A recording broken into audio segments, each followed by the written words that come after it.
ကဘာပေါ်ကလူတိုင်းကိုတထေးဖြစ်စေနိုင်တဲ့အာကာသတွေကရွှေချိုကြီးကဘာပေါ်မှာရှိတဲ့လူသားတိုင်းကိုဒေါ်လာဘီလီယံနာတထေးကြီးတွေဖြစ်သွားစေနိုင်မယ့်အရာတစ်ခုအာကာသထဲမှာရှိနေတယ်ဆိုရင်သိယုံမလား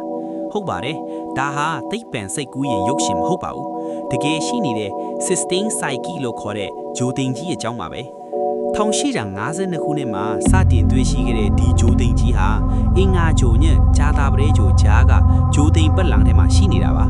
တခြားဂျိုသိမ်တွေကကြောက်ခဲနဲ့ရေကိုင်းတွေနဲ့ဖွဲ့စည်းထားတာဖြစ်ပေမဲ့ Sistine Psyche ကတော့တစ်ခုလုံးနီးပါးတတ်တူတွေနဲ့ဖွဲ့စည်းထားတာဖြစ်ပါတယ်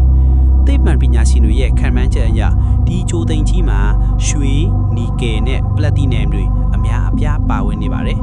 သူ့ရဲ့တန်ဖိုးဟာအချမ်းပြင်းအားဖြင့်ဒေါ်လာ1000 quadrillion ရှိပါတယ်။ဒါဟာကမ္ဘာစီးပွားရေးတစ်ခုလုံးထက်အဆပေါင်းများစွာပိုများနေပြီးတကယ်လို့သာကမ္ဘာကိုတည်လာနိုင်ရင်လူတစ်ယောက်ချင်းစီကိုဒေါ်လာဘီလီယံချီဝေပေးလို့ရတဲ့အထိကျွေဝတာပါ။ဒီလောက်တန်ဖိုးရှိတဲ့အရာကို NASA ကလည်းလက်လွတ်မခံပါဘူး။2023ခုနှစ်မှာ NASA ဟာ Psyche အာကာသယာဉ်ကိုလွှတ်တင်ခဲ့ပြီးဒီဂျိုသိမ်ကြီးစီကိုခရီးနေပြီဖြစ်ပါတယ်။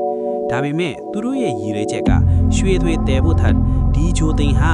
ရွှေဦးကဘာဦးဂျိုတစ်ခုရဲ့ပျက်စီးသွားတဲ့ဦးတိုင်ကောဖြစ်နေမလားဆိုတာကိုလေ့လာဖို့ပဲဖြစ်ပါတယ်။အာကာသဟာကျွန်တော်တို့မသိသေးရဲ့ယရနာတိုက်ကြီးတစ်ခုဖြစ်နေမလား။တကယ်လို့ခင်ဗျားတို့သာအဲ့ဒီဂျိုသိမ်ပေါ်ရောက်ခဲ့ရင်ဘာလို့မလဲ။ comment မှာပြောခဲ့ကြအောင်နော်။စိတ်ဝင်စားစရာအာကာသလျှို့ဝှက်ချက်တွေအတွက် The Hidden Finds ကို follow လုပ်ထားပါ